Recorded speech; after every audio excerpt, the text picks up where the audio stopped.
코인우먼입니다. 오늘은 11월 30일 수요일입니다. 11월의 마지막 날 날씨가 그 어느 때보다 추운데요. 모두들 건강 조심하시고 마음만큼은 따뜻한 하루 되시기를 바랍니다. 잘 아시다시피 현지 시간으로 28일 블록파이가 미국 뉴저지주에서 파산법 11조에 따른 파산 보호를 신청했습니다. 블록파이가 법원에 제출한 파산 신청서에 따르면 블록파이의 채권자는 10만 명이 넘으며 부채는 10억에서 100억 달러, 원화로 1조에서 약 13조에 이를 것으로 보고 있습니다.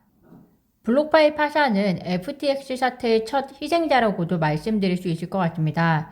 블록파이는 지난 7월 가상자산 투자 헤지펀드 시리에로 캐피탈의 파산으로 유동성 위기에 처했다가 FTX가 블록파이를 최대 2억 4천만 달러에 인수할 수 있는 옵션이 담긴 계약을 체결하면서 FTX와 그리고 그 계열사 알라메다 리서치에 4억 달러 상당의 대출을 받을 수 있었고요. 또 FTX 발행 코인 FTT를 담보로 해서 자금을 빌리는 등의 그들 안에서 서로 채무자 채권자 플레이를 진행을 했었는데요. 그런데 FTX가 파산하면서 블록파이 역시 유동성 위기를 맞이했고 결국 파산 신청에 이르렀습니다. 현재 현금 2억 5,700만 달러를 보유하고 있는 블록파이에 수많은 채권자가 있는데요.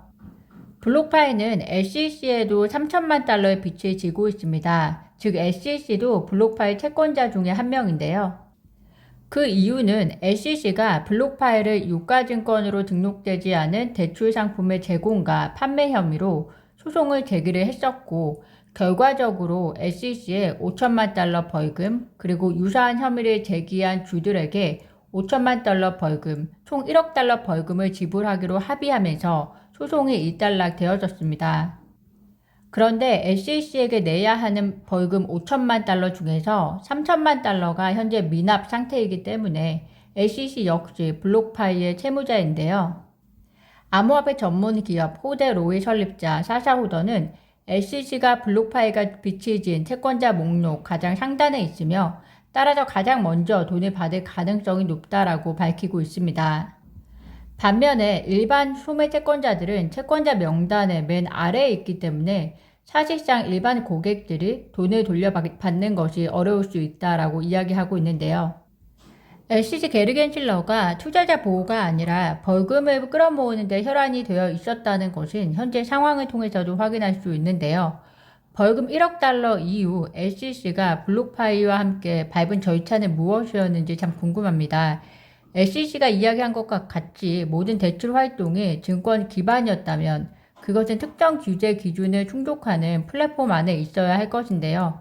사실 SEC가 한 것은 1억 달러 벌금의 소송을 일단락한 것과 그리고 FTX가 블록파이를 인수할 수 있도록 뒤를 봐주었다라는 의혹일 뿐입니다. 거기다가 다른 채권자보다 가장 먼저 돈을 받을 수 있을 거라는 것은 진정 투자자 보호와 일치하는 행위인지 모르겠습니다. 이 와중에 SEC가 최근 발표한 2022년에서 2026년 회계연도 SEC의 최우선 전략 계획에서 암호화폐와 파생상품 등 주식 이외의 상품에 대한 전문성을 더 키우고 더 많은 자원을 투입할 것이라고 언급했다고 합니다. 2026년이면 갠실러의 임기 마지막 해인데요. 갠실러는 많은 사람들이 생각하고 있듯이 SEC가 암호화폐에 관할 건 일부를 가져오게 하는 것에 대한 업적을 임기 동안 달성하기 위해 상당한 욕심을 내고 있을 것이라는 생각이 듭니다. SEC가 투명하고 공정한 투자를 위해서 관할권 확보에 욕심을 내는 것이라면 모르겠으나 우리는 리플과 그리고 다양한 케이스를 통해서 SEC의 비합리적인 행태들을 목격을 했고 또 더 나아가서 투자 환경에 계속해서 악영향을 간접 경험하고 있는 것이 사실입니다. 어제 CFTC 쪽에서도 이야기했듯이 암호화폐 관할권을 어느 한쪽에서 다 관할하기에는 무리일 수 있다라는 생각이 듭니다.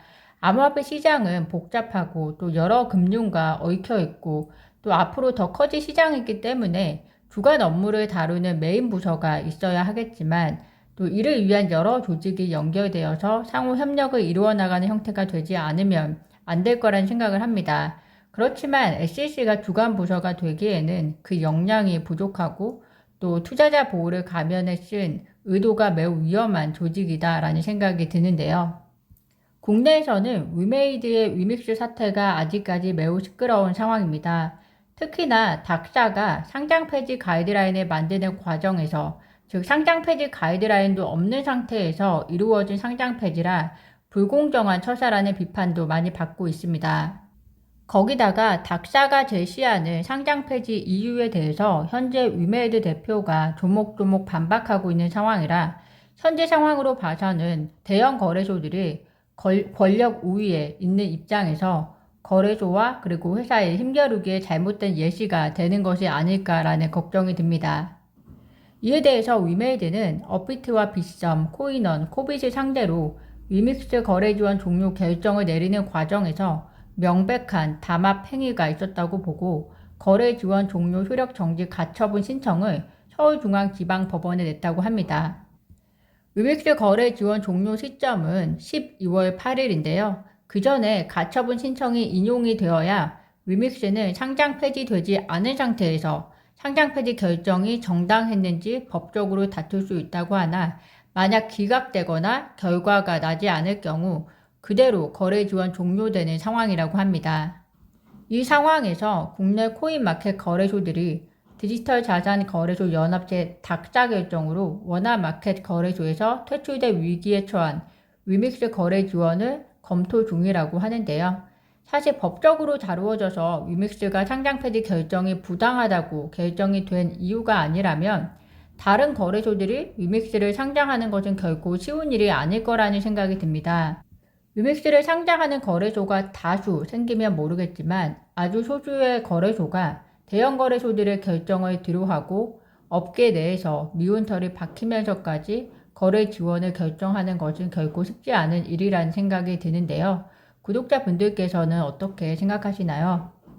산업이 발전하다 보면 늘 그 안에는 힘이 더 센 존재, 그렇지 않은 존재들이 있기 마련인 것 같습니다. 그게 기술과 같은 산업 기반의 경쟁력에 의한 것이면 모르겠지만, 또 다르게는 갑의 관계나 권력으로 이루어진 힘일 수도 있을 텐데요. 그 안에서 권력과 존재를 과시하기보다 있는 그대로의 역할을 충실하면서 투자 시장이 활성화되고 또 경기가 살아나는데 힘을 불어넣는 역할을 SEC도 그렇고 그리고 국내 여러 업계에서도 해주면 좋겠다라는 생각이 듭니다. 오늘 제가 준비한 소식은 여기까지입니다. 오늘도 영상 시청 진심으로 감사드리고요. 건강한 하루 되셨으면 좋겠습니다. 구독과 좋아요, 알림 설정은 코인 우먼에게 큰 힘이 됩니다. 감사합니다.